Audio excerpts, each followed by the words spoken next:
అందరికీ నమస్కారం. ఒక జనసేన కార్యకర్తగా కాదు, ఒక ప్రభుత్వానికి సంబంధించిన ఎమ్మెల్సీగా కాదు, లేకపోతే ఒక కుటుంబానికి సంబంధించినటువంటి వ్యక్తిగా కాదు, ఒక సినిమా మనిషిగా కాదు, ఒక మామూలు హ్యూమన్ బీయింగ్గా నేను ఈ మాట మాట్లాడుతున్నాను. దీంట్లో ఎవరికైనా సరే వివాదాస్పదం చేయాలనుకుంటే అది మీ వ్యక్తిగత ఇష్టం. కానీ ఒక విషయం మాత్రం మీతో స్పష్టంగా చెప్పాలనుకుంటుంది ఏంటంటే, ఈ మధ్యకాలంలో ఆడపిల్లల వస్త్రధారణ మీద చాలామంది కామెంట్స్ చేస్తున్నారు.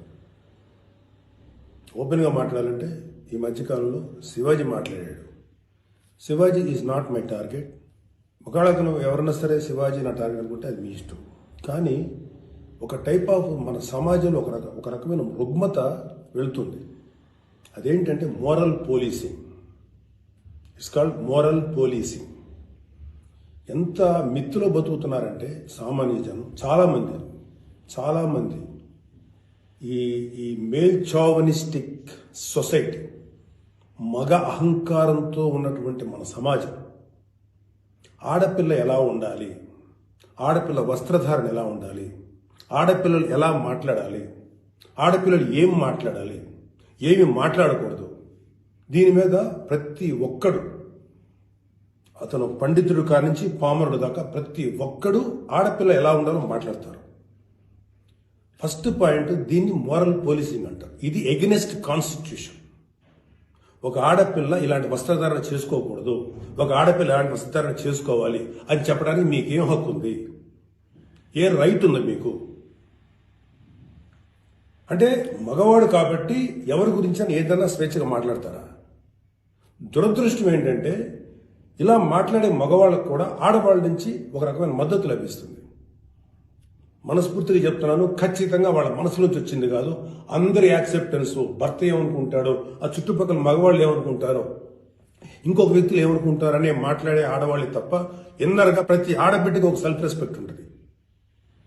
ఎలాగో ఒక ఆడపిల్ల డ్రెస్ ఇలా ఉండాలని మనం అడుగుతాం, ఎలాగో ఒక ఆడపిల్ల ఈ డ్రెస్ వేసుకోవాలని చెప్తాం. ప్రపంచంలో ఫ్యాషన్ అనేక రకాలుగా మారుతుంటుంది. అది ఎలాగైనా ఉండొచ్చు. దయచేసి మన చెల్లెలు, మన తల్లి, మన చెల్లెలు అందరూ మనవాళ్లే, మన బిడ్డలే.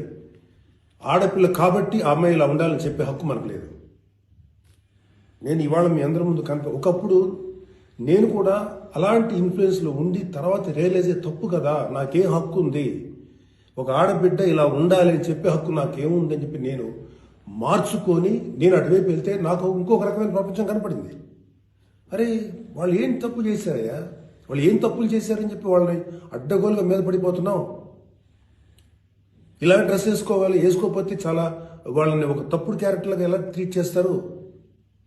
సరే, ఒక విషయం చెప్తున్నాను.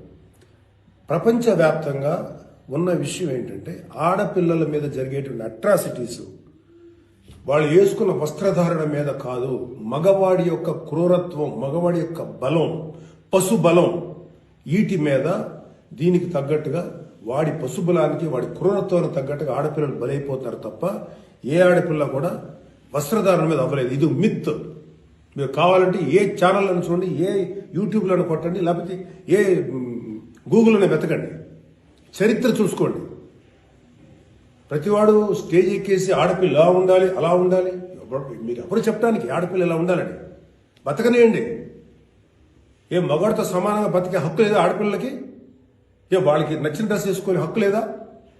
సెక్యూరిటీ అనేది ప్రతి ఒక్కరి హక్కు, ప్రతి ఒక్కరి అవ్వదు, ఆడ కానీ మగ కానీ. అయితే ఎస్పెషల్లీ ఆడపిల్లలు రక్షించాల్సినటువంటి వ్యవస్థలు, ఆడపిల్లలు రక్షించాల్సినటువంటి పరిస్థితులు లేవు. అంటే మోస్ట్ ఇన్సెక్యూర్డ్ ప్రపంచంలోనే ఇంకా మనం ఉన్నాం.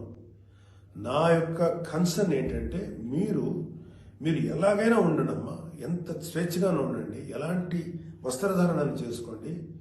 కానీ మీరు అది సెలబ్రిటీ అవనండి, సినిమా యాక్ట్రెస్ అవనండి, పాలిటిక్స్లో ఉన్నటువంటి ఫిమేల్ అవనండి, చిన్నపిల్లలు అవనండి, పెద్దవాళ్ళు అవనండి, మీరు బయటికి వెళ్ళేటప్పుడు, మీరు వెళ్ళాల్సినప్పుడు ప్రాపర్ రక్షణ వ్యవస్థను ఏర్పాటు చేసుకోండి. వ్యక్తిగతంగా మిమ్మల్ని మీరు రక్షించుకునేటువంటి వ్యవస్థను ఏర్పాటు చేసుకోండి. మీరు అవసరమైతే ఒక ఆత్మరక్షణ సంబంధించినటువంటి విద్యలను నేర్చుకోండి, లేదా ప్రాపర్ ప్రొటెక్షన్ అంటే ఒక సెక్యూరిటీ పెట్టుకుని ముందుకెళ్ళండి.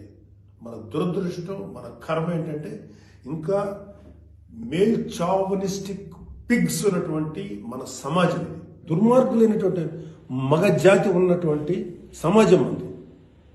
ఎలా పడితే అలాగ అవకాశం దొరికితే చిన్న పెద్ద తేడా లేకుండా పశువుల్లో ప్రవర్తించేటువంటి మనస్తత్వం చాలా మంది మగవాళ్ళలో ఉంది. పబ్లిక్లో ఒకేసారి గుంపుగా చేసేటువంటి అకృత్యానికి మేము దొరకమనేటువంటి మనస్తత్వంలో ఉన్నారు. మీరు ఎలా ఉండాలో అలా ఉండండి, మీకు ఎలా కావాలో అలాగే ఉండండి, ఎలాంటి డ్రెస్ వేసుకోవాలో అలాగే వేసుకోండి, తప్పేలేదు. చెడ్డ పనులు చేయకండి, యాంటీ సోషల్ ఎలిమెంట్స్గా బారకండి, క్రైమ్ చేయకండి, ఇది చెప్పండి మీరు. అంతేగాని ఇలాంటి డ్రెస్ వేసుకోవద్దు, ఇలా ఉండద్దు, ఎలా హక్కు ఉందండి మనకి? మగవాళ్ళకి ఏ హక్కు ఉందండి?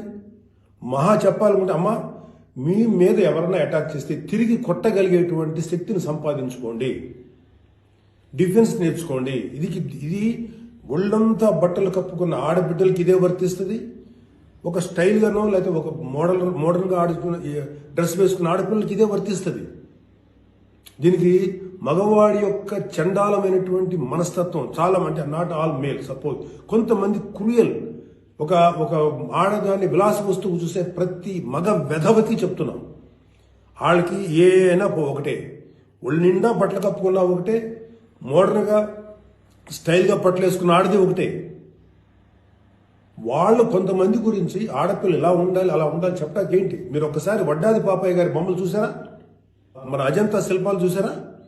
చాలా స్టైలిష్గా మోడర్న్గా ఉంటాయి. అంటే ఆడదానికి వస్త్రాలంకరణ అనేది ఆయా సమాజాల యొక్క కల్చర్ని బట్టి మారుతుంటుంది. ప్యాంటు షర్ట్ వేసుకుంటే తప్ప, చుడిదార్ వేసుకుంటే తప్ప, లేకపోతే మోడర్న్గా మిడ్డీ వేసుకుంటే తప్ప, ఇది వాళ్ళ తప్పు కాదు. వాళ్ళకి సరిగ్గా రక్షణ కల్పించలేకపోవటం, రాజ్యాంగమైనటువంటి మన ప్రభుత్వ వ్యవహారం వాళ్ళకి సరిగ్గా రక్షణ కల్పించకపోవటం ప్రభుత్వ వైఫల్యం అవుతుంది. దాన్ని ఎంకరేజ్ చేసి దాన్ని అడ్డుగా తీసుకొని ప్రభుత్వం యొక్క వైఫల్యాన్ని అడ్డుగా పెట్టుకొని దాన్ని చెల్లరిగిపోయే దుష్కర మూకల యొక్క పని తప్ప ఆడపిల్లల తప్పు కాదు. ఆడపిల్లలు వేసుకునే డ్రెస్సు వల్ల ఆడపిల్లల మీద అత్యాచారం జరుగుతుందని మీరు మీ పనికి మాలిన కామెంట్లను సపోర్ట్ చేసుకుంటారు మాట్లాడే మాట ఇది. మారిపోతుంది సమాజం. ఏఐలోకి వచ్చాం మనం, ఆర్టిఫిషియల్ ఇంటెలిజెన్స్లోకి వచ్చాం. ఇంకా ఆడపిల్ల ఇలాగ ఉండాలని చెప్పి మనస్తత్వం ఉన్న మగవాళ్ళని ఖండించండి. ఇన్ని కబుర్లు చెప్తున్నారు. నేను ఒకసారి లాంగ్ బ్యాక్ చెప్పాను, ముగ్గురు మహానుభావులు మాట్లాడిన మాటలు చెప్పాను. వాళ్ళు ఇలాగే కామెంట్ చేశారు. అప్పుడు వాళ్ళకి ఆన్సర్ చెప్పాను. ఇప్పుడు మళ్ళీ చెప్తున్నా, ఆడదాన్ని అవమానించిన ఏ ఒక్కడు కూడా బాగుపడలేదు మన పురాణాల ప్రకారం. ద్రౌపదిని నడి సభలో అవమానించిన ప్రతి కౌరవుడు సర్వనాశనం అయిపోయాడు, ఇంక్లూడింగ్ భీష్మాచార్యుడు, ద్రోణాచార్యుడితో సహా. ఇప్పుడు నేను మాట్లాడినాక నాకు 100 కామెంట్లు పెడతారు మీరు, నాకు తెలుసు. అయినా నేను నా వాయిస్ ఓపెన్ చేయకపోతే తప్పు చేసినాను అవుతాను. చాలా మంది ఆడబిడ్డలు వాళ్ళు ఎన్ని బాధలు పడి ఎంత చేసి ఇలా ముందుకు వస్తున్నారు. వాళ్ళకున్న వ్యక్తిగత సమస్యలు ఉంటాయి. ఒక ఆడపిల్లకి సంబంధించినటువంటి ఎన్నో రకాల ఇష్యూస్ ఉంటాయి. అటన్నింటినీ కాదనుకుని సమాజంలో వచ్చి బతుకుతున్నారు. ఐఏఎస్లు అవుతున్నారు, ఐపీఎస్లు అవుతున్నారు, లేకపోతే పెద్ద పెద్ద పొజిషన్స్లో ఉన్నారు, సినిమా ఇండస్ట్రీలో ఉన్నారు, లేకపోతే క్రియేటివ్ ఇండస్ట్రీలో ఉన్నారు, పెద్ద పెద్ద వ్యాపార సంస్థలో ఉన్నారు. ఆడదాన్ని గౌరవించిన ప్రతి ఒక్కడు గొప్పోడయ్యాడు. గొప్ప గురించి కూడా మాట్లాడండి, రెస్పెక్ట్ ఇవ్వండి అయ్యా మా తోటి ఆడపిల్లలకి. మహా అయితే మీరేం చెప్పాలి ఆడపిల్లలకి? అమ్మ మిమ్మల్ని మీరు ప్రొటెక్ట్ చేసుకునేటువంటి స్థితిలో ఉండండి, మిమ్మల్ని మీరు రక్షించుకోండి, లేదా రక్షణగా మనుషులను తీసుకెళ్ళండి, ఏదో ఒకటి చేయండి. కాకపోతే ఏంటంటే మీకు ఇంత చుట్టుపక్కల ఇంత కరుడు కట్టినటువంటి దుర్మార్గమైన కామాంధులైనటువంటి సమాజంలో కొంతమంది ఉన్నప్పుడు వాళ్ళని మిమ్మల్ని మీరు రక్షించకుండా ఏర్పాటు చేసుకోండి.